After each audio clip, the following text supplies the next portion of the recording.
ce qu'on a besoin pour élaborer une future agroécologique en Bruxelles, surtout si on regarde vers la réalité sur les campagnes flamandes, c'est des traducteurs. Non seulement des traducteurs pour traduire littéralement ce qu'ils disent les paysans pour un public plutôt francophone ou multilangophone de Bruxelles, mais aussi un traducteur de la culture paysanne ou la culture des campagnes face aux cultures de la ville. For the analysis of the food-water energy nexus, the Urbanising in Place project places the emphasis on metabolic capabilities and change agency. Our project looks at agroecology as a metabolic practice. It identifies agroecological food growers as resourceful agents who work towards the regenerative use of nutrients, water, and energy, the reduction of external inputs, the creation of sustainable livelihoods and enhanced autonomy, the care for the ecological processes that food growing relies on, and the equitable distribution and exchange of its benefits. Urbanising in Place is a participative action research project engaged in structuring and facilitating the dialogue between the agroecology community and the urban policy context of sustainable food planning.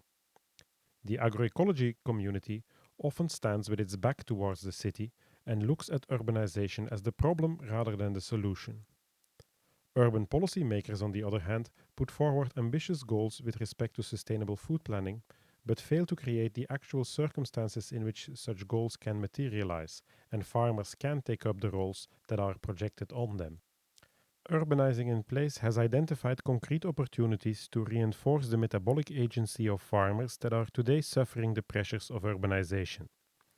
In Riga, Brussels, London, and Rosario, we study the peri-urban fringe as a dynamic context in which new relationships may be brokered that work across the rural-urban divide. In Rosario, we built on the experience of an urban agroecology team working within a local authority. We built on its long-term engagement to systematically analyze and rethink local policies, institutional capabilities, and technical routines. In Riga, we work on the protection of resources and skills essential to the reproduction of a rich and diverse landscape of food provisioning practices such as seed saving, self-growing, direct buying, foraging, and others, all practices shared by professional and non-professional food growers alike. In Brussels, the project works with Brussels Capital Region to identify specific forms of technical support, access to land, and access to market measures that an urban center for agroecology could extend to the emerging community of neo-farmers active on the peri-urban fringe.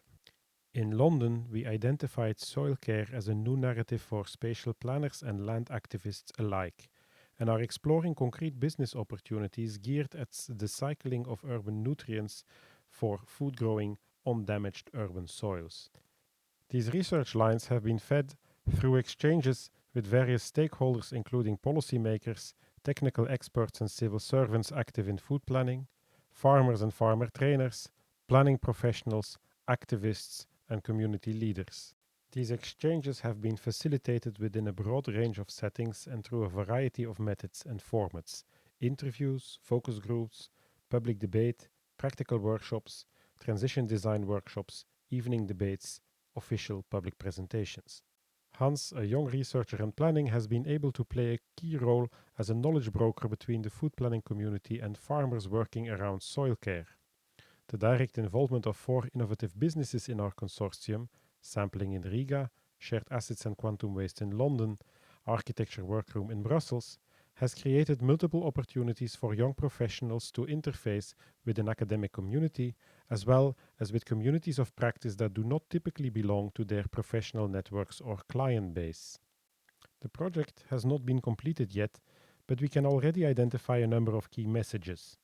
We see the transformative potential of working in public policy around agroecological values and principles. Soil care, in particular, provides a new and powerful narrative to rethink planning in light of the actual use of soils rather than in terms of traditional land use categories. Furthermore, we see multiple opportunities to link activities at the landscape level in function of the possible exchange of water, nutrients, and energy. While we were able to identify clear opportunities to source nutrients within the urban context, whether kitchen waste or residual products from industrial processes, we can also conclude that many legal obstacles are in the way. Possibilities to resource water, energy, and nutrients in an urban context may be facilitated through the development of shared farmers operating infrastructure. Farmer-to-farmer training programs are an important resource to drive urban agroecological innovations. For the academic community, we were able to demonstrate that the detailed analysis of agroecological practices such as soil care, composting, companion planting helps to read the food-water-energy nexus along political ecology lines. The breakdown of agroecological practices in terms of what falls within the farmer's ability to self-organize and what not provides important clues for fostering exchange between agroecological farmers and urban policymakers.